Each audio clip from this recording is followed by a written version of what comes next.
राजमाता जिजाऊ आणि स्वामी विवेकानंद यांच्या स्मृतींना उजाळा देण्यासाठी एकत्र आले.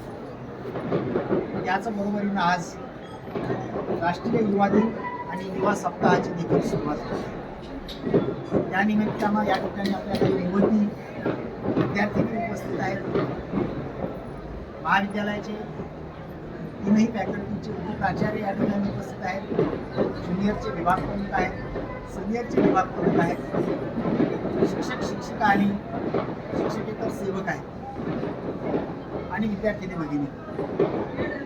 खरं तर ज्यावेळी असा एक प्रश्न विचारला जातो या भारतानं जगाला नेमकं काय दिलेलं आहे, तर भारतानं या जगाला अनेक अलौकिक गोष्टी दिलेल्या आहेत आणि त्यातही एक बाब म्हणजे या भारतानं जगाला असे काही आयकॉन दिलेले आहेत की ते आयकॉन अगदी जे चंद्र आणि सूर्य तारे आहेत तोपर्यंत आपल्या पुढे एक प्रेरणेचा स्रोत असणार आहे.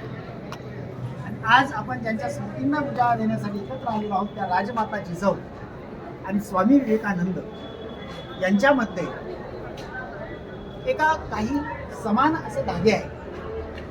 खरं तर काळ वेगवेगळा आहे पण काही धागे समान आहेत आणि त्यामध्ये मग प्रेरणेचा असलेला एक वेगळा स्रोत, स्निग्धता, संस्कारशीलता आणि कणखरपणा या ज्या बाबी असतात त्या ह्या व्यक्तिमत्वामध्ये एकत्र असलेल्या आईमध्ये असलेले जे गुणधर्म असतात ते गुणधर्म या दोघांमध्ये आणि मग कुठल्याही कुटुंबातला मुलगा किंवा कुठल्याही देशातला नागरिक त्या व्यक्तीवर घडत असतो की त्या देशाचं किंवा कुटुंबाचं पालकत्व खऱ्या अर्थानं ज्या आईकडं असतं. आणि मग समाजाचं पालकत्व आणि कुटुंबाचं पालकत्व ज्या व्यक्ती निभावत असतात त्यांना आपण आयकॉन असं म्हणतो. आणि मग ही संस्कारशीलता, प्रेरणेचा स्रोत आणि कणखरपणा ह्या तीन बाबी सातत्यानं युवा वर्गाला द्यायचं काम या व्यक्तिमत्वांच्या चरित्रानं केलेलं असतं. या निमित्तानं जाता जाता मी अशा सगळ्याच चरित्रांचं आपण खरं तर पारायण केलं पाहिजे.